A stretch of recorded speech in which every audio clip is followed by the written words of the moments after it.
Good morning. Glad you could join us. Going to be sharing some things that I picked up from Philip Yancey's book, What's So Amazing About Grace? It's a great book. Read it a number of years ago, but I'm getting some excerpts from a book called Grace Notes, which is a great devotional book, which I would highly recommend. Philip Yancey talks about being in Russia in 1991, and he talks about how people were starved for grace. And what's amazing is I was in Russia in 1991, and I remember I had a chance to preach and to a group of young people, and afterwards they all wanted to come up and practice their English with me.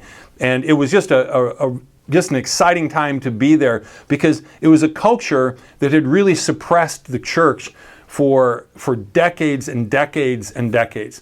And when I was there, their economy, so get this, when I took 4 people out to dinner, and I think the total for 4 people, steak dinner, and the total was like under $10.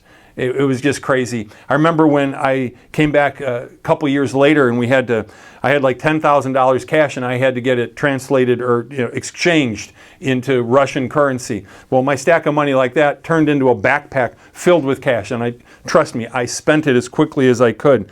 But people were starved for grace.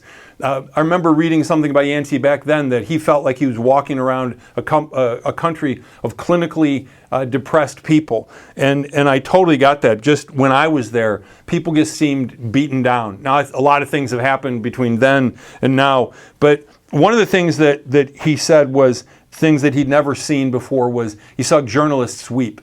He was, Ron Nickel of Prison Fellowship International told about the underground churches that were now thriving, underground churches that were thriving in Russia. And do you know, during that whole time of the Soviet Union, do you know where truth really was thriving? It was thriving in the prisons. As a matter of fact, someone like Alexander Solzhenitsyn didn't find God in church because the churches were being shut down. They were going underground, but they were being shut down.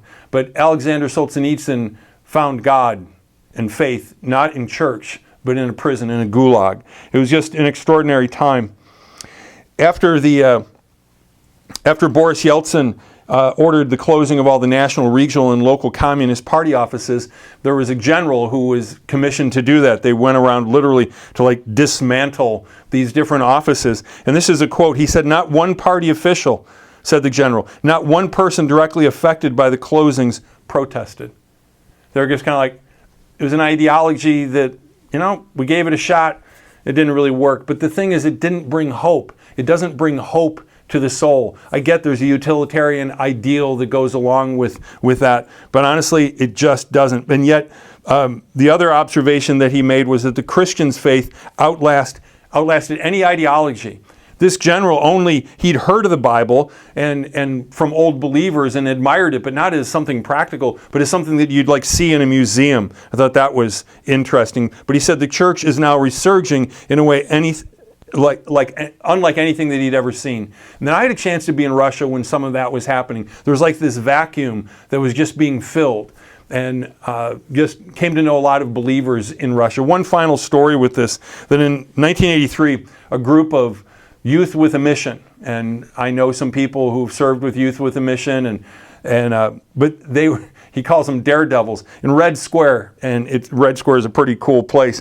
On Easter Resurrection Sunday morning in 1983, they unfurled a banner that says, "Christ is risen," in Russian.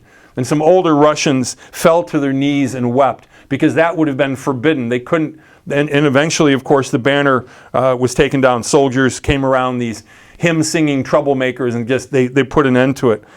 But you know that by now, when this was written in 1991, people were walking all over Red Square doing the traditional greeting, "Christ is risen." And how would they respond? "He is risen indeed." Just want to remind us that the gospel of Jesus, the kingdom of God, outlasts every earthly kingdom, including, it will outlast the United States of America.